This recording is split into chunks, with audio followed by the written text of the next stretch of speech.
Good morning students. उम्मीद करती हूँ कि आप सब अच्छे होंगे, कुशल होंगे, स्वस्थ होंगे। हमने मुंशी प्रेमचंद द्वारा रचित ईदगाह कहानी के बारे में पढ़ा था। आज हम उस कहानी पर आधारित जो भी हमारा अभ्यास कार्य है उसके बारे में जानेंगे या उस अभ्यास कार्य को करेंगे। हमें उस प्रश्न उत्तर करने से पहले सबसे पहले मुख्य पृष्ठ का निर्माण करना होगा। हम मुख्य पृष्ठ का निर्माण कैसे करेंगे? जैसे सबसे पहले हम लिखेंगे पाठ 1, पाठ का नाम, फिर लेखक मुंशी प्रेमचंद, ठीक है। उसके बाद इस कहानी के मुख्य चरित्र कौन है, मतलब मेन कैरेक्टर्स कौन है। जैसे मुख्य चरित्र कौन कौन है? दादी अमीना और बालक हामिद। उसके पश्चात हम क्या लिखेंगे? लेखक का संक्षिप्त परिचय, मतलब जिस लेखक ने ये लिखी है, मुंशी प्रेमचंद ने जो ये कहानी लिखी है उसके बारे में हम उनका संक्षिप्त परिचय लिखेंगे। प्रेमचंद भारतीय हिंदी और उर्दू लेखकों के महानतम लेखकों में सबसे ऊंचे स्थान रखते हैं। उन्होंने लेखनी के माध्यम से समाज में व्याप्त बुराइयों को दूर करने का प्रयास किया। प्रेमचंद की कहानियां अपने आप में समाज को एक संदेश देती है और उनकी यही कहानियां समाज को सच्चे पथ का रास्ता दिखलाती है, जिनके कारण ही मुंशी प्रेमचंद को उपन्यास सम्राट भी कहा जाता है। लेखक का संक्षिप्त परिचय लिखने के पश्चात हम क्या करेंगे? जो कहानी के मुख्य बिंदु है, कहानी की जितने भी मेन पॉइंट्स हैं, हम उसको लिखेंगे। सबसे पहले फर्स्ट पेज पे हम क्या लिखेंगे? पाठ 1, ठीक है। पाठ का नाम, कहानी का नाम जो भी है, लेखक का नाम। उसके बाद हम दूसरे पृष्ठ पर लेखक का संक्षिप्त परिचय, ठीक है। उसके बाद मुख्य बिंदु, कहानी के जो भी मुख्य बिंदु हैं उनको लिखेंगे। ईदगाह मुंशी प्रेमचंद द्वारा रचित मनोविज्ञान पर आधारित एक उत्कृष्ट रचना है, ठीक है। ईदगाह मुंशी प्रेमचंद द्वारा रचित बाल मनोविज्ञान पर आधारित एक उत्कृष्ट रचना है। इसमें मानवीय संवेदना और जीवनगत मूल्यों के तथ्यों को जोड़ा गया है, अर्थात इसमें मनुष्य की जो संवेदना है, उनकी जो फीलिंग्स है और जीवनगत मूल्यों के तथ्यों को जोड़ा गया है, अर्थात उनकी संवेदनाओं को, उनकी फीलिंग्स को जीवन के मूल्यों से जोड़कर दर्शाया गया है। यह कहानी सभी छोटे बड़े, गरीब अमीर वर्ग भावना से ऊपर उठकर धार्मिक प्रेम की गहरी समझ को सहानुभूति से भरपूर करती है, ठीक है। इस कहानी के माध्यम से प्रेमचंद ने मुस्लिम गरीब परिवार की दयनीय दशा का वर्णन किया है। ईद पैसे के अभाव में किस प्रकार फीकी रह जाती है तथा मेला देखने गए बालकों में एक गरीब बालक की मनोदशा का लेखक ने मर्मस्पर्शी चित्रांकन किया है तथा अपनी दादी के प्रति हामिद का लगाव लेखक द्वारा अति सुंदर शब्दों में वर्णित किया गया है। अर्थात हम मुख्य बिंदु में क्या क्या लिखेंगे? सबसे पहले तो हम यही बताएंगे कि यह प्रेमचंद द्वारा रचित बाल मनोविज्ञान पर आधारित एक कहानी है, ठीक है, जिसमें उन्होंने मानवीय संवेदनाओं को जीवनगत मूल्यों से जोड़कर लिखा है या दर्शाया है। इस कहानी के माध्यम से प्रेमचंद ने मुस्लिम गरीब परिवार की दयनीय दशा का भी वर्णन किया है, क्योंकि जो बालक हामिद है उसके माता पिता की मृत्यु हो चुकी है और उसके घर में केवल उसकी दादी है और यह परिवार, मतलब हामिद और अमीना उसकी दादी, बहुत ही गरीब परिवार है। दयनीय दशा का वो वर्णन करता है, लेखक उनकी दयनीय दशा का वर्णन करता है। ईद पैसे के अभाव में, यानी वो अब दादी भी चाहती है कि उसका बेटा भी दूसरे बालकों की तरह मेला देखने जाए, किंतु पैसे के अभाव में कैसे उसकी ईद फीकी रह जाती है, इसका भी लेखक ने मर्मस्पर्शी चित्रांकन किया है। अब हम अभ्यास कार्य करते हैं। आपसे एक निवेदन है कि जब भी आप प्रश्न उत्तर करें, प्रश्न उत्तर करने से पहले आप शब्दार्थ अवश्य लिखें। ठीक है, फर्स्ट क्वेश्चन देखते हैं हम। ईदगाह कहानी के उन प्रसंगों का उल्लेख कीजिए जिनसे ईद के अवसर पर ग्रामीण परिवेश का उल्लास प्रकट होता है। कहानी में वो कौन कौन से प्रसंग आए हैं, वो कौन कौन सी बातें आई हैं जिनसे ईद के अवसर पर ग्रामीण परिवेश का उल्लास प्रकट होता है। परिवेश मतलब ग्रामीण, उस क्षेत्र का, उस गांव के क्षेत्र का हमें कब कब यह एहसास होता है कि उल्लास प्रकट होता है। इस प्रसंग में ईद के अवसर पर ग्रामीण परिवेश का उल्लास प्रकट होता है। कैसे हमें पता चलता है? जैसे रमजान के पूरे 30 रोजों के बाद ईद आई है। ठीक है, अभी भी रमजान का महीना लगा हुआ है। मुस्लिम भाई जितने भी हैं वो सब रोजा रखते हैं और पूरे 30 रोजों के बाद यानी एक महीने के बाद ईद आई है। कितना मनोहर, कितना सुहावना प्रभात है। ईद की सुबह बहुत ही सुहानी और मनोहर लग रही है, मन को भाने वाली लग रही है। वृक्षों पर कुछ अजीब हरियाली है, खेतों में कुछ अजीब रौनक है, आसमान पर कुछ अजीब लालिमा है। आज का सूर्य तो देखो कितना प्यारा, कितना शीतल है, मानो संसार को ईद की बधाई दे रहा है। गांव में कितनी हलचल है। ईदगाह जाने की तैयारियां हो रही हैं। ईदगाह जाने की तैयारियां मतलब जहां एक साथ सब बैठकर नमाज पढ़ेंगे। ठीक है, वहां जाने की तैयारियां हो रही हैं। किसी के कुर्ते में बटन नहीं है, पड़ोस के घर से सुई धागा लेने दौड़ा जा रहा है। किसी के जूते कड़े हो गए हैं और उनमें तेल डालने के लिए तेली के घर भागा जा रहा है। जल्दी जल्दी बैलों को सानी पानी दिया जा रहा है क्योंकि सबको यह अनुमान है कि ईदगाह से लौटते लौटते दोपहर हो जाएगी। अर्थात सब अपने ईदगाह जाने के लिए बहुत उत्सुक है। कोई अपने कुर्ते में बटन लगवा रहा है और कोई बटन लगवाने के लिए दूसरे घर से सुई धागा लेने दौड़े जा रहा है। किसी के जूते कड़े हो गए हैं तो उनमें तेल डालने के लिए तेली के घर भागा जा रहा है, क्योंकि उन्हें लगता है कि वो अपने जितने भी जरूरी काम है वो जल्दी जल्दी खत्म कर ले, नहीं तो ईदगाह से लौटते लौटते दोपहर हो जाएगी। और उन्हें यह भी प्रतीत हो रहा है कि आज प्रकृति भी बहुत मनोहर लग रही है। चारों तरफ हरियाली है, खेतों में भी अजीब सी रौनक है, क्योंकि उनका मन इसलिए खुश है क्योंकि 30 दिन के बाद उनकी ईद आई है। ठीक है, अब सेकंड क्वेश्चन। उसके अंदर प्रकाश है, बाहर आशा। उसके अंदर प्रकाश है, बाहर आशा है। विपत्ति अपना सारा दल बदल लेकर आए, हामिद की आनंद भरी चितवन उसका विध्वंस कर देगी। इस कथन के आधार पर स्पष्ट कीजिए कि आशा का प्रकाश मनुष्य को विपरीत परिस्थितियों में भी निरंतर आगे बढ़ने की प्रेरणा देता है। अर्थात जो एक मन में उम्मीद होती है, एक जो आशा होती है कि और वो जिससे कभी हार नहीं मानता, वैसी जिसकी आशा होती है वो कैसे हमें हमारी विपरीत परिस्थितियों में भी निरंतर आगे बढ़ने की प्रेरणा देती है। जीवन में आशा का प्रकाश सदैव फैला रहता है।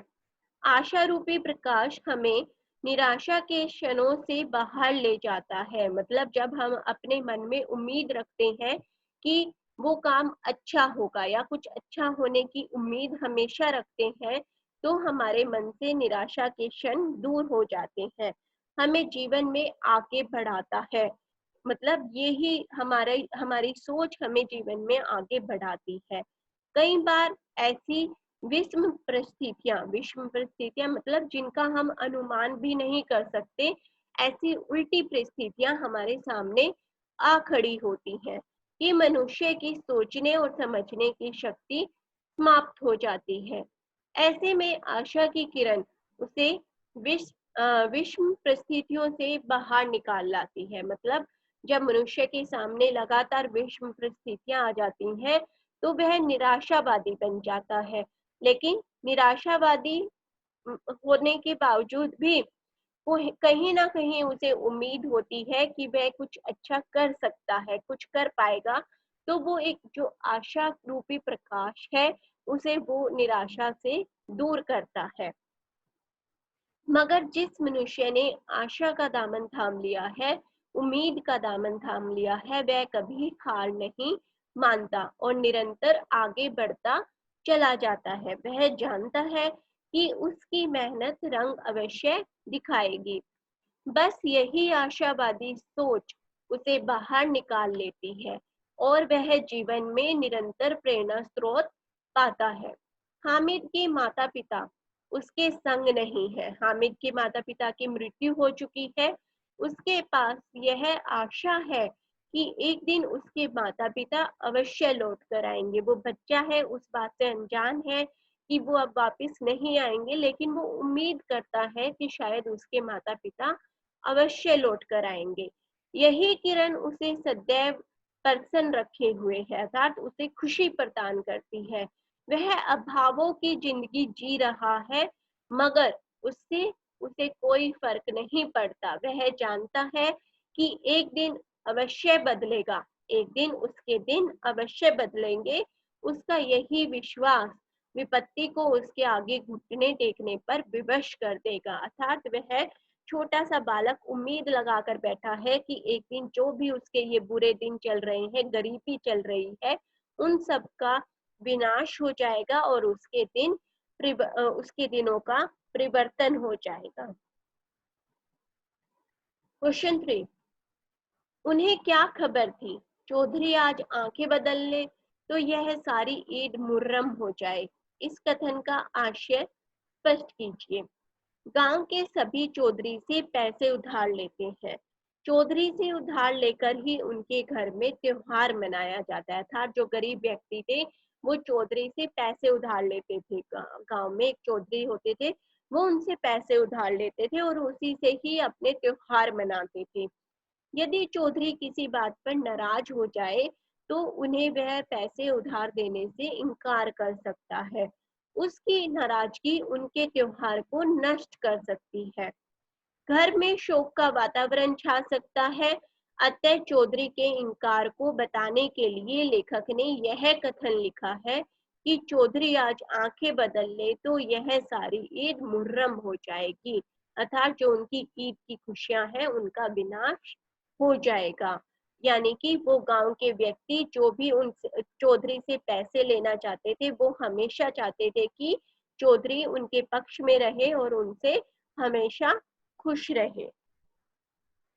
मानव भ्रातृत्व का एक सूत्र इन समस्त आत्माओं को एक लड़ी में पिरोए हुए है। भ्रातृत्व मतलब भाईचारा, ठीक है। भाईचारे का एक सूत्र इन समस्त आत्माओं को एक लड़ी में पिरोए हुए है। इस कथन के संदर्भ में स्पष्ट कीजिए कि धर्म तोड़ता नहीं जोड़ता है। ईद में नमाज अदा करते हुए सभी लोग एक पंक्ति में बैठकर नमाज पढ़ रहे हैं। प्रत्येक व्यक्ति के पीछे उसी तरह अन्य और पंक्तियां हैं। जब सभी नमाज पढ़ते हुए एक साथ झुकते और उठते हैं तो लगता है कि मानव भ्रातृत्व का एक सूत्र समस्त आत्माओं को एक लड़ी में पिरोए हुए है। नमाज पढ़ने का एक ही समय और तरीका सभी मनुष्यों को आपस में जोड़ देता है। वे एक साथ मिलकर प्रार्थना करते हैं। किसी के मन में किसी दूसरे को लेकर शत्रुता का भाव नहीं है। कोई किसी से नफरत नहीं करता। सबके मन अहंकार से रहित और श्रद्धा से युक्त है। सब उस समय भाई भाई हो जाते हैं। इस आधार पर हम कह सकते हैं कि धर्म तोड़ता नहीं जोड़ता है। वह कभी किसी को लड़ने तथा शत्रुता रखने का संदेश नहीं देता है। उसकी हर रीति तथा उपदेश में मनुष्य को आपस में जोड़े रखने का प्रयास किया जाता है।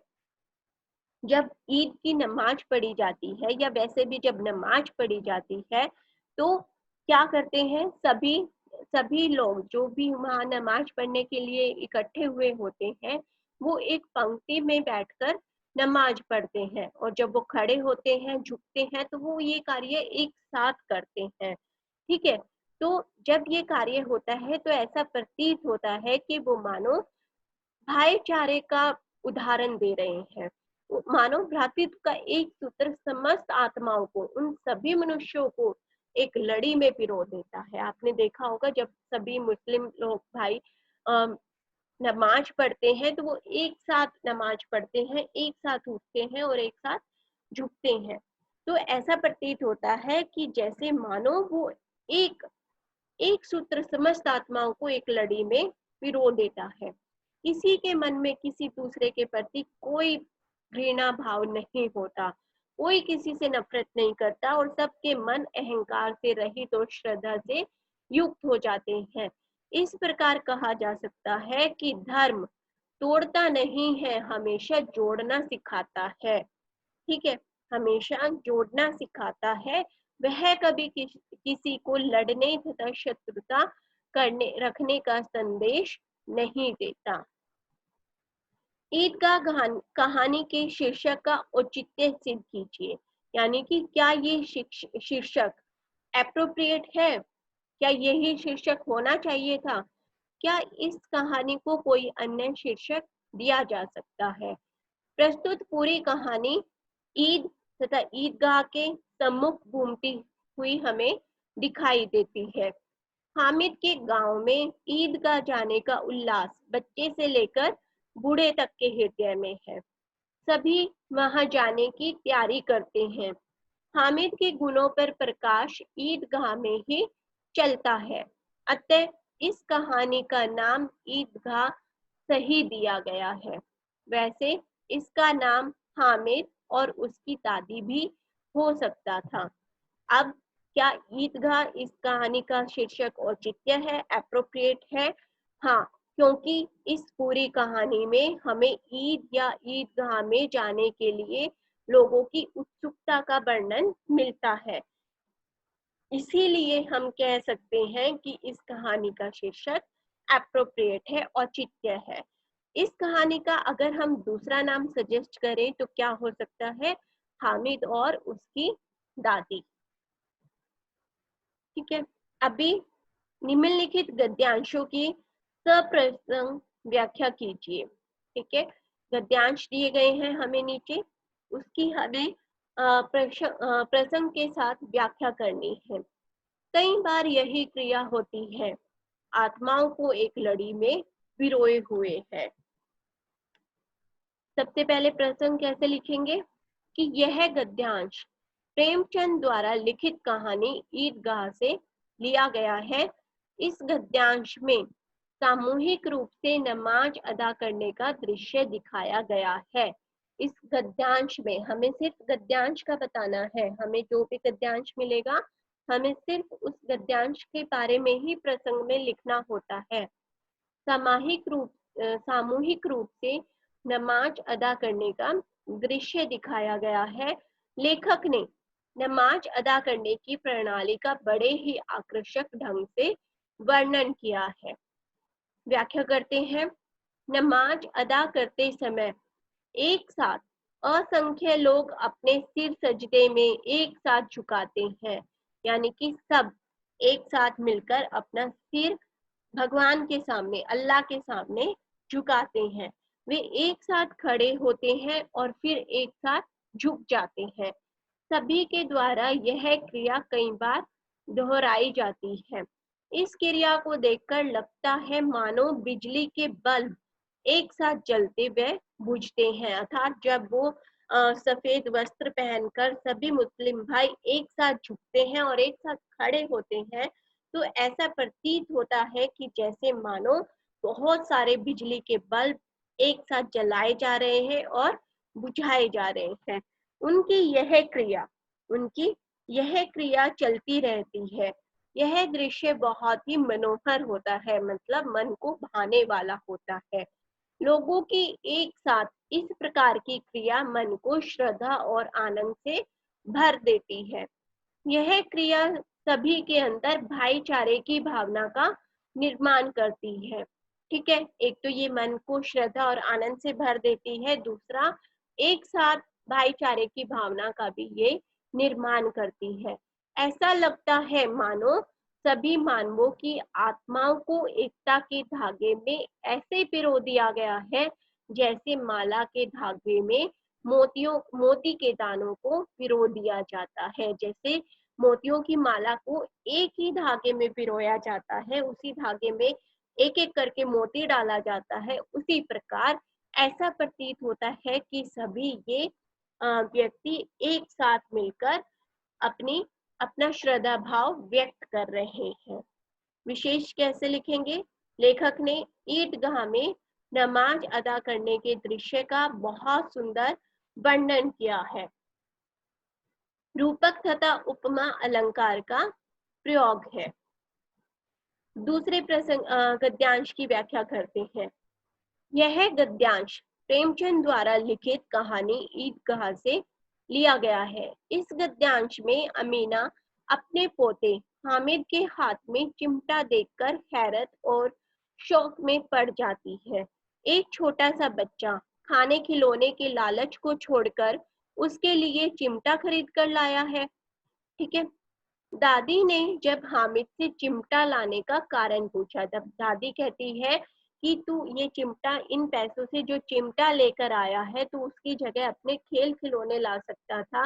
तो वह उससे कारण पूछती है, तो उसका जवाब बहुत ही मासूम और समझदारी भरा मिलता है। अपनी दादी के हाथों को रोटी सेकते समय जलने से बचाने के लिए वह चिमटा लेकर आया है। दादी हामिद की बातें सुनकर भावुक हो गई। यह बात सुनकर उसका सारा गुस्सा चला जाता है और वह स्नेह और ममता से भर जाती है। वह प्रसन्नता के कारण कुछ बोल भी नहीं पाती। वह बस हामिद को देखे जा रही है। दादी स्नेह रस से भर गई थी, जो मजबूत, स्वादिष्ट और रस से पूर्ण था। वे हैरान थी कि इतने छोटे बच्चे की भावना कितनी सत्य और समझदारी से युक्त है। दादी मन ही मन बहुत ज्यादा खुश होती है जब उसका पोता हामिद उसके लिए चिमटा लेकर आता है, और जब दादी पूछती है कि तू ये चिमटा क्यों लेकर आया, तो वो बहुत ही समझदारी से उसका उत्तर देता है कि जब आप खाना बनाती हो तो आपके हाथ जल जाते हैं, आगे से आपके हाथ ना जले इसीलिए वह चिमटा लेकर आया है। यह सुनकर दादी बहुत ज्यादा प्रसन्न हो जाती है, बहुत ज्यादा उसे अपने पोते पर प्यार आता है, लेकिन वह कुछ भी कह नहीं पाती। विशेष कैसे लिखेंगे? लेखक ने दादी के मनोभाव, यानी कि उस वक्त उसके मन में कैसे भाव अपने पोते के लिए जागृत हो रहे हैं, उन मनोभाव का सुंदर चित्रण किया है। गद्य की भाषा बहुत ही सरल तथा सुस्पष्ट है। ठीक है, आज के लिए बस हम ये 6 क्वेश्चन आंसर करेंगे। अभी सबसे पहले आपको मुख्य पृष्ठ बनाना है, उसके बाद आपको संक्षिप्त परिचय लिखना है, मुख्य बिंदु लिखने हैं। ठीक है, उसके बाद आपके पाठ के अंत में जो शब्दार्थ दिए गए हैं आपको वो लिखने हैं 4th नंबर पेज पर। ठीक है, फर्स्ट पेज पर शीर्षक, ठीक है, दूसरे पे आप लिखेंगे संक्षिप्त परिचय, तीसरे पर लिखेंगे आप मुख्य बिंदु, चौथे पेज पर आप लिखेंगे शब्दार्थ, और उसके बाद आप अपने प्रश्न उत्तर शुरू करेंगे। और आज के लिए हम ये 6 ही प्रश्न करेंगे। उम्मीद करती हूँ कि आपको ये प्रश्न उत्तर के साथ समझ आए होंगे और आप अपना गृह कार्य अवश्य करेंगे। ठीक है, धन्यवाद।